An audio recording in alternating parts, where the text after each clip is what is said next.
The DOJ's announcement of the foiled Iranian terror plot on the Saudi Arabian ambassador to the U.S. comes at a time, as we were just discussing, when Eric Holder has been subpoenaed for the Fast and Furious operation, a scandalous event that put U.S. firearms, military-grade weapons, in the hands of Mexican drug cartels.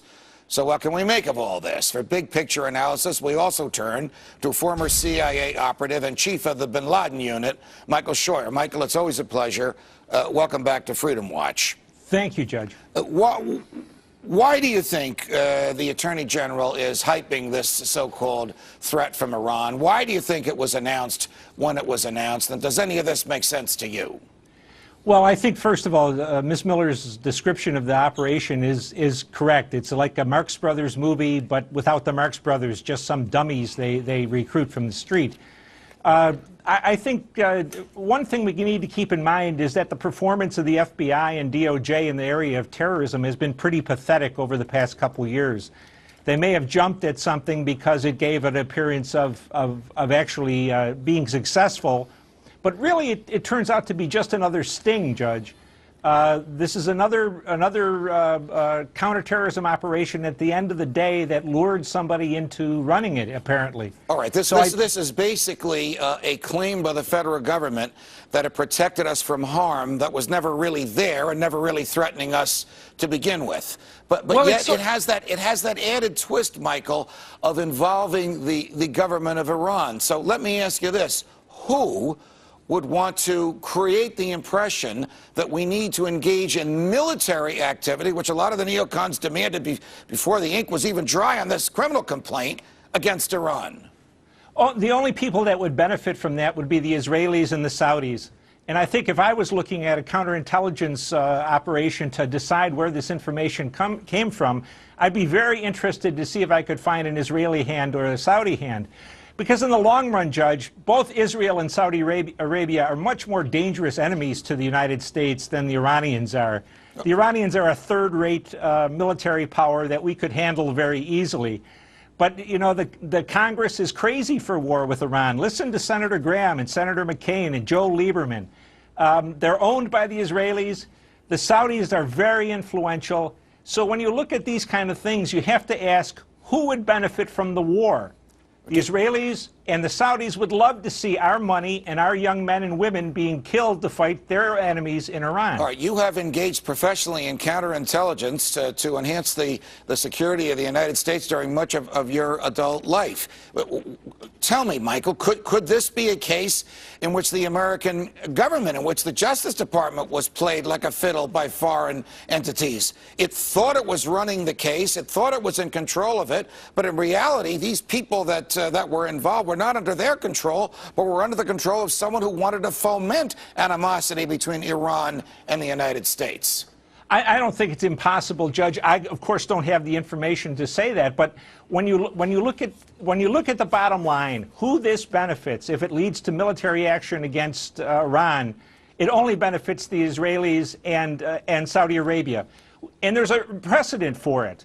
We've already fought 2 wars against Iraq in favor of Israeli interests and Saudi interests. So we're always being pushed to get our people killed for their interests. So I think it could happen another time. Why not? Got it. Michael Scheuer, it's a pleasure, no matter how gloomy these things are that we talk about. Thanks for joining us.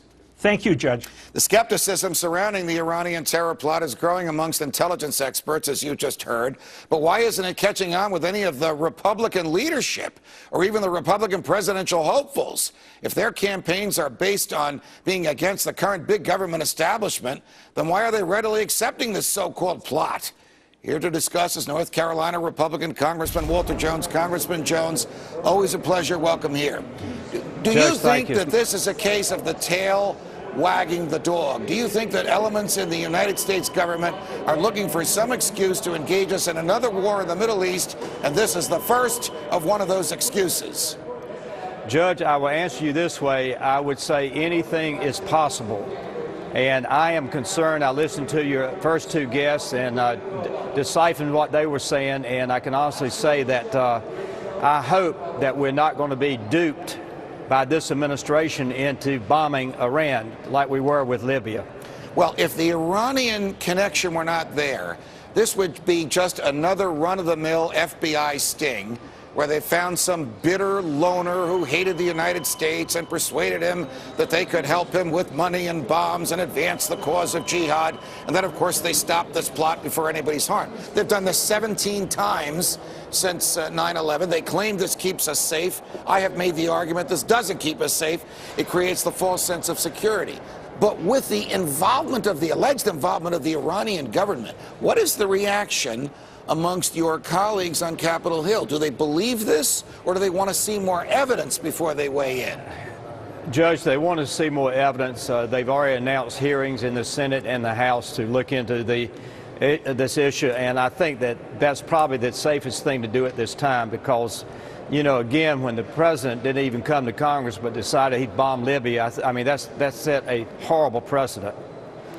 You're not suggesting that the president might engage in some military action against Iran in order to get our attention off of the terrible problems at home, and that he would do so without authorization from the Congress? Is he capable of doing that, Walter Jones? Well, Judge, I'll say this. I hope not, but let me answer you further with this. What happened in Libya?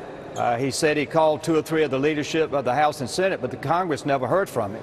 And I'm not saying that he's going to do this, but I will say again that as Ron Paul and I, my dear friend, your dear friend, my candidate for the presidency, always says, be careful and be aware. Be careful and be aware. Last question before I let you go. How much of a threat to American security today is the crazy government of Iran? Well, in my opinion, I think that our agencies who have the responsibility to make sure that we're safe, I think at this point they're doing a very good job. All right. Congressman Walter Jones, it's a pleasure. Thanks for joining us. Thank you, sir.